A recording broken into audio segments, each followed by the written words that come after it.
Today, I'm going to show you how to build your own outdoor furniture, starting with this chair. Now, this is the vibe that we're going for, but we are going to DIY it so that we don't have to have this price tag associated with it because that is an absurd amount of money. I followed a set of plans from the Woodshop Diaries. I will link her website below. Go ahead and buy those plans. It's totally worth it. But we're going to go over the reality of building this chair because this was my first one and it was not great. The job got done, but not great. And then this was my second one. So I'm going to go over what I learned and all of the do's and don'ts.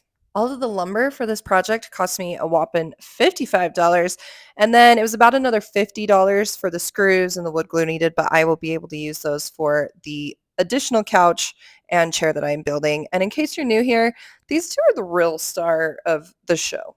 They are my biggest fans, and you will see them often in my videos. You will definitely need a miter saw for this project because many of the cuts are a 20-degree angle. For the base of the chair, you use two 4x4s, and this is going to make it really nice and sturdy. I cut the pieces out at the exact same time so that I could make sure that they were identical to one another.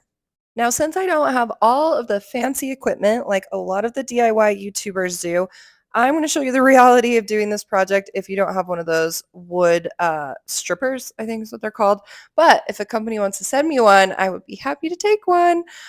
So the reality is I had to hand sand all of these pieces with my sander, and it probably is my least favorite part of this entire project, but nonetheless is necessary so that people don't get splinters. Once that is done, we are ready to start building this thing. And the first step is going to be the armrest on the underside. You're going to need to do extra large pocket holes. And so you're going to need an extra large jig set in order to do this. This definitely takes a little bit of muscle, but I just figure this is my workout for the day since I have been really lazy and haven't been getting to the gym as much as I should. But it's summer and I just want to be outside. Then it's time to put the pieces together, and something I learned from the first attempt at the chair was how important wood glue is. And then I went heavy on the wood glue and realized that was way too much. Needed to run in the house to get some paper towels, and the dogs were stoked, thinking that something exciting was happening, but it wasn't. So, what I would also recommend when it comes to doing this wood glue is to securing it exactly where you want it to be and letting it dry. If you let it dry for a few minutes, it stays nice and secure, and then your pocket screws are really easy to do. If you don't wait for it to dry, it's a little bit squirrely and is harder to keep exactly in the position that you want it to be. And you will need 4-inch outdoor pocket screws for this. I'll link everything that I needed and used for this project in my Amazon store in the video description below. Once the front piece was done, then I did wood glue and balanced it on the back leg, letting it dry before I went through and did the wood screws. But I did both legs at the same time. This just helped me to make sure that I was doing the pieces identical to one another.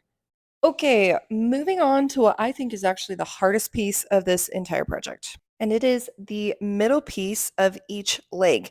And the reason that this piece is hard to me is because one side is angled to 4 degrees and another side is angled to 24 degrees, and you have to make sure that it sits pretty much exactly the same on each leg because this is what you're then going to secure the seat pieces into. So I went back and forth a million times, it felt like, measuring and making sure that both sides were identical to one another.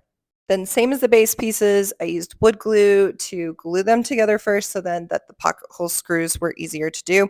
And I also forgot to mention that these take 3-inch pocket hole screws, which you can do with this awesome jig set from Craig. Now I just want to do pocket hole screws all the time because it's my favorite part of this project, probably. These pieces secure in with 2.5-inch pocket hole screws, and remember to make sure that they are outdoor grade. And I probably should have mentioned in the beginning, you will need a drill and an impact driver for this project. And moving on to the next step in this project is securing the back of the chair. So in order to do this, you need to make sure that it is angled a very specific way because both of them need to be the same because this is what the back slats are going to secure into. For this piece, you're going to want to drill some pilot holes since you're putting a 4x4 into a 4x4, and you will need to use 4.5-inch just regular wood screws. And this is another section that if you can let the wood glue dry because then it will really secure it in place and it won't move around like that. I was in a hurry this day, so I kept having to readjust it to make sure that it was the same. This part of the project calls for a 1x2.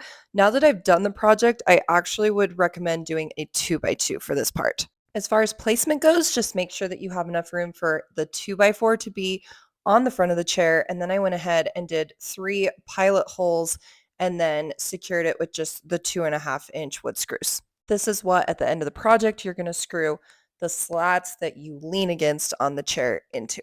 All right, guys, I promise the hardest part of the project is behind us and we are now on the home stretch. For the width of the chair, this is going to depend on how big you want your cushions to be. So I ordered 24 by 24 inch cushions off of Amazon. I'll also link those.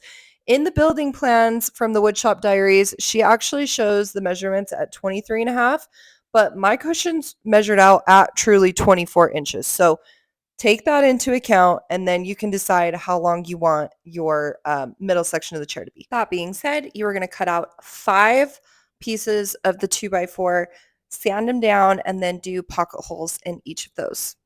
Then you are going to start by securing the very front one in to the 4x4. I went ahead and did the wood glue and then secured it with my 2.5-inch wood screws, and then do the very back slat. So notice that one is vertical and one is horizontal.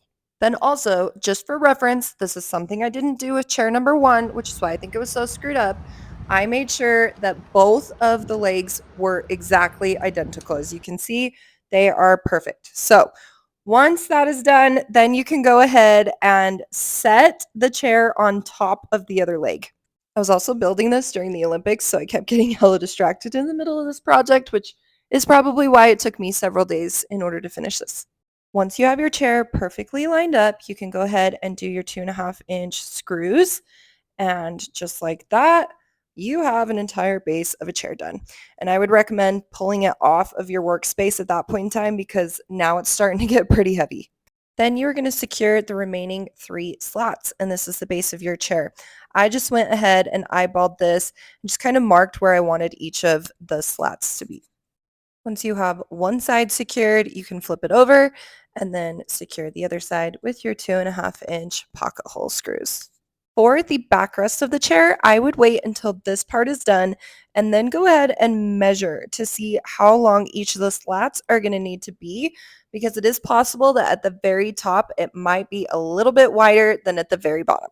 I wanted to be really particular about this part, so I kept using my level to make sure that I was securing the slats in completely level.